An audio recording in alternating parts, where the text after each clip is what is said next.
Hey everyone, I welcome you all to my channel. An adventurous story awaits us.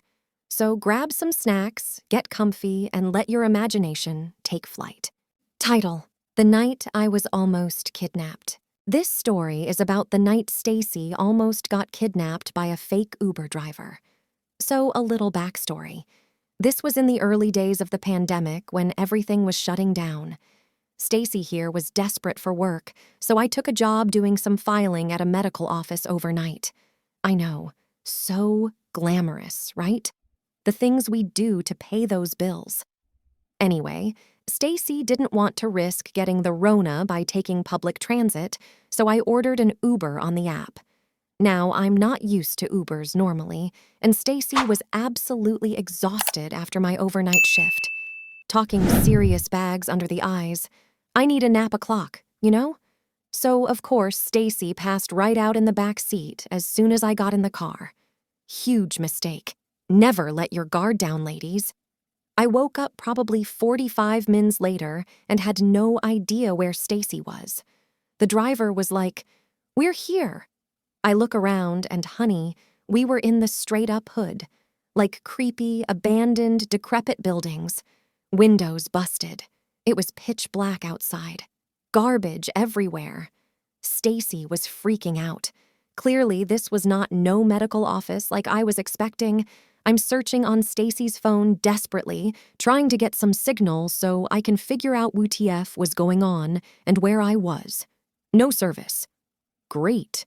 Then Stacy hears these weird noises coming from downstairs inside the building.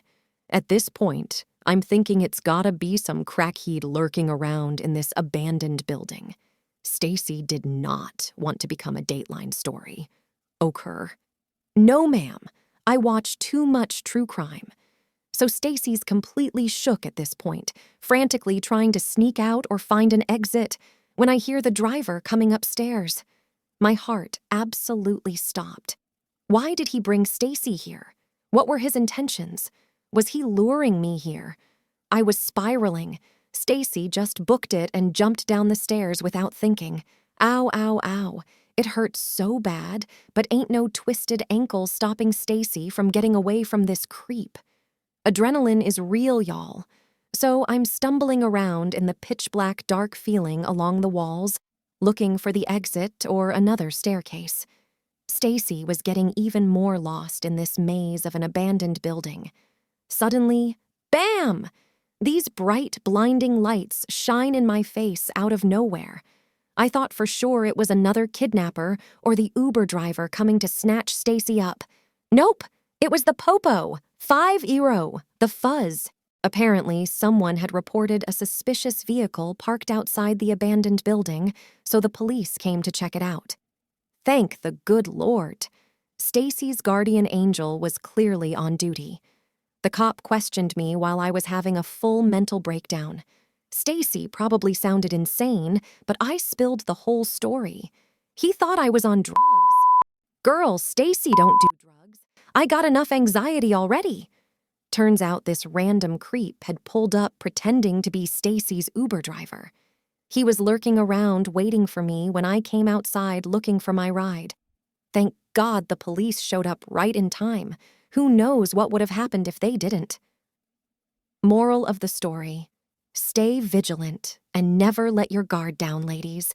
Pay attention to the make, model, and license plate of your Uber before getting in. And maybe don't fall asleep in some random man's back seat in the middle of the night. Duly noted. I hope none of you ever experience something this terrifying, but drop a comment if you've had any rideshare horror stories or close calls. Don't forget to like, subscribe, and hit the bell so you don't miss future story times and advice. Title: Escape from the Haunted Hill House. I've got a crazy story for you all today from a few years ago when I experienced some seriously creepy events while exploring an abandoned house with my friends. It was the middle of summer, late July, I believe, and I was hanging out with my good buddy Steve and 2 other friends of ours, Jack and Mike. We were just chilling out in Steve's backyard, drinking a few beers and having ourselves a little fire pit kickback, as one does on a nice warm summer night. Now, Steve has this dog named Steve, who's a golden retriever, and he's absolutely obsessed with playing fetch at all hours of the day. I swear this dog will play till he passes out if you let him. I was playing a rousing game of frisbee with the pup, and let me tell you, this dog can leap. Anyway, after a good 20 minutes of non-stop frisbee catching, Steve the dog suddenly stops in his tracks and starts viciously barking at the woods behind Steve's house. And when I say viciously, I mean teeth bared, hackles raised, growling and barking up a storm. We were all super confused because we had never even heard this dog bark before. Steve and I try to get the dog's attention back on the frisbee, but he is laser-focused on something in those woods. After a couple minutes, he finally calms down and acts like nothing happened. But then, get this, Steve, the human, tells us that those woods behind his house actually lead to an old abandoned property that's been empty for months.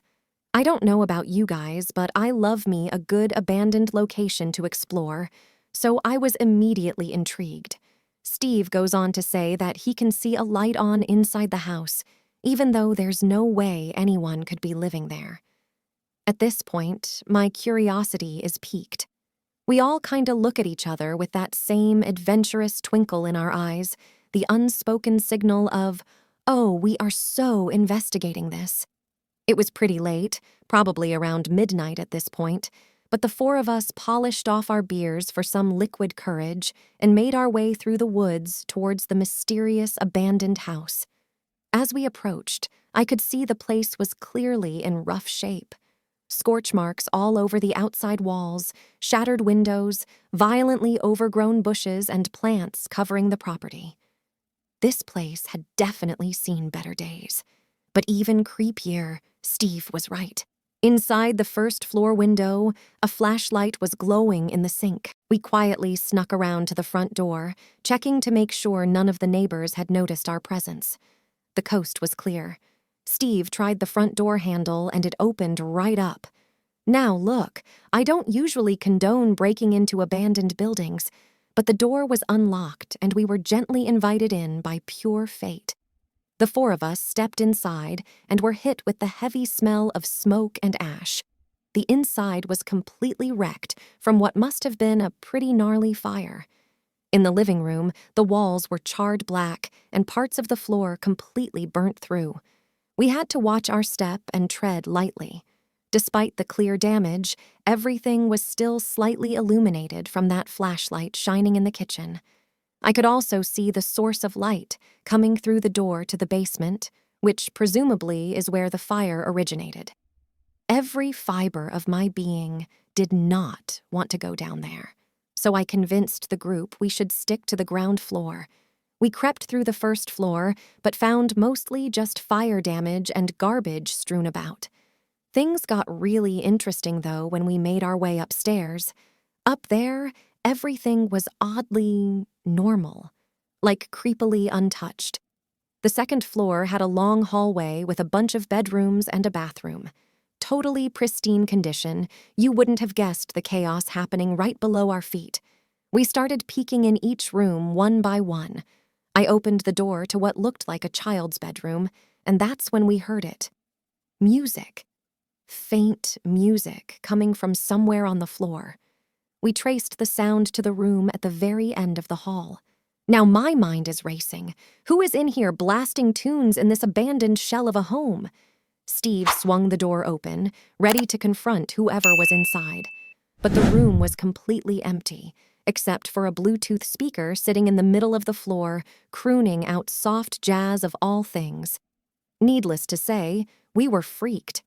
After searching the room top to bottom and finding zero signs of life, we decided it was time to get the hell out of Dodge.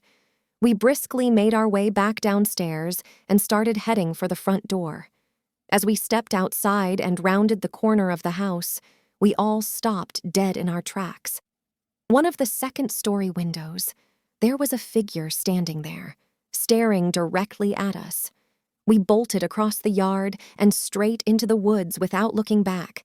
When we emerged from the woods into Steve's backyard, We all looked at each other wide-eyed and panting.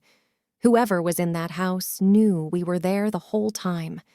They lured us to that back room and then watched us flee the scene like scared cats. Still gives me chills just thinking about it. So that's the story of the creepiest abandoned house exploration of my life. We never did find out who that figure was or why they messing with us. But I sure as hell learned my lesson about urban adventuring at night. Let me know in the comments if you've ever had any scary run-ins while checking out abandoned or urban places. I've got plenty more eerie adventures to share, so hit that subscribe button if you want to see more. Title: Stalked by the Shadows. The story is about of how my friend Ben and I almost got trapped inside the haunted house on Creep Street. So a little backstory first. Ben and I go way back to when we were just a couple of 9-year-old kids playing Ninja Turtles in his backyard. But this story takes place years later when we were both broke 20-somethings, working the same dead-end job and barely making ends meet. In an effort to save some cash, we decided to rent this super sketchy but dirt-cheap house together in Northville, Michigan. Now, Northville is basically a suburb of Detroit, so you can imagine it wasn't exactly the nicest area. But hey, the rent was unbeatable for two guys like us. On the very first day we arrived, it was clear this place had seen better days. Chipped paint, overgrown weeds, some broken windows around the neighborhood. But then I noticed the creepiest house of all, sitting right across the street from ours. This place was the epitome of haunted.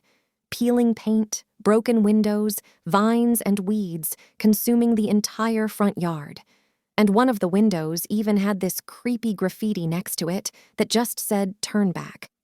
Ben and I were both getting major bad vibes from this place. We tried asking our neighbor, this older dude named Marv, about the history of the creepy house. Marv was an interesting guy. He had long gray hair and an even longer gray beard. Looked like he had been transported straight out of the 70s. Marv was friendly at first, but talked kinda weird. He told us no one had lived in that house for decades. Fantastic. Ben and I jokingly made plans to explore the abandoned house later that night. But little did we know, things were about to take a serious turn. Later that evening, Ben and I were just chilling on our front porch, smoking some cigarettes. The sun was just starting to set when suddenly I felt a chill run down my spine. I glanced up at the abandoned house, and I swear I saw a face staring back at me from one of the second-floor windows. I freaked out and pointed it out to Ben, but by the time he looked, the face had vanished. Now I know it sounds crazy, but I know what I saw. Ben believed me too, and we both started getting really freaked out. In hopes of getting some answers, we went over to talk to Marv again. But even though we could see him watching TV inside, he refused to answer the door. That's when Ben and I knew we had to take this into our own hands. You see, Ben happened to have this antique samurai sword that he brought with him when we moved in. Maybe not the smartest thing to have as a weapon, but hey, it was sharp. So later that night, once it was dark out, we snuck across the street into the backyard of the abandoned house. My adrenaline was pumping as we busted down the back door and crept inside using our flashlights. The inside of the house seriously gave me the creeps. Dust and cobwebs everywhere, peeling floral wallpaper, some broken furniture scattered around. It was clear no one had lived here for ages. Ben and I thoroughly searched the first floor, but found nothing besides some empty beer cans and cigarette butts, likely from other urban explorers. But just as we were about to head upstairs, Ben suddenly screams, "Hey, is anyone up there?" I smacked him in the arm so hard for doing that. Not even 10 seconds later, we hear angry stomping and what sounded like someone running toward the steps.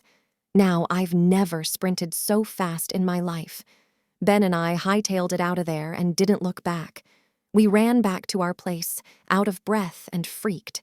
But then we noticed Marv, just standing there in his window, staring at us with this blank look. I'm getting chills just thinking about it again. Well, that was it. First thing the next morning, Ben and I called the landlord and got the hell out of that place. Never again will I ignore those bad vibes and try to explore a haunted house.